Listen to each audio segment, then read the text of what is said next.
এবার মার্কিন সেনাদের অবস্থান করা হোটেলে মুহুর্মুহু ড্রোন হামলা চালিয়েছে ইরান। তবে হামলায় ক্ষয়ক্ষতির পরিমাণ বা হতাহতের কোনো সুনির্দিষ্ট তথ্য পাওয়া যায়নি। বাহরাইনের এই হোটেলে মার্কিন সেনারা অবস্থান করছেন জানতে পেরেই ড্রোন হামলা চালায় ইরান। এদিকে চলমান যুদ্ধ থেকে পিছু হটার সম্ভাব্য পথ খুঁজছে ইসরায়েল। বৈশ্বিক অর্থনীতির জন্য আরো বড় ক্ষতি হওয়ার আগেই এই যুদ্ধ থামানো দরকার বলে মনে করছে ইসরায়েলের সিনিয়র কর্মকর্তারা। আমেরিকা ভিত্তিক সংবাদ মাধ্যম ওয়াশিংটন পোস্টের প্রতিবেদনে ইসরায়েলি এক কর্মকর্তা জানান, যুদ্ধ চালিয়ে যাওয়ার খরচ, উপসাগরীয় দেশগুলোতে ইরানি ক্ষেপণাস্ত্র হামলা হচ্ছে, তেল ও গ্যাসের দাম বাড়ছে, এতে বৈশ্বিক অর্থনৈতিক সংকটের আশঙ্কা তৈরি হয়েছে। আর ট্রাম্প নিজেও জনসমর্থন ছাড়াই যুদ্ধে জড়িয়ে পড়েছেন। ইসরায়েলি এই কর্মকর্তা আরো বলেছেন, শাসন উৎখাত না হওয়া পর্যন্ত লড়াই চালিয়ে যাওয়াটা আমাদের স্বার্থে কিনা তা নিশ্চিত নই। কেউ অনির্দিষ্টকাল ধরে যুদ্ধের ময়দানে থাকতে চায় না।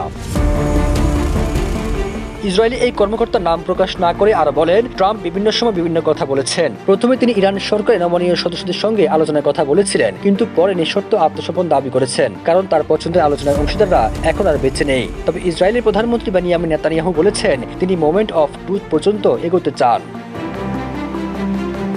ওয়াশিংটন পোস্টে আরো বলা হয়, মার্কিন প্রেসিডেন্ট ট্রাম্প ইরানের শাসন ধ্বংসের স্বপ্ন দেখলেও সেই লক্ষ্য অর্জনে কোনো সুনির্দিষ্ট পরিকল্পনা তার কাছে নেই। ইরাকের যুদ্ধের সময় যে প্রশ্ন সামনে আসছিল সেটি এখন আবার শোনা যাচ্ছে, এই যুদ্ধ শেষ হবে কিভাবে।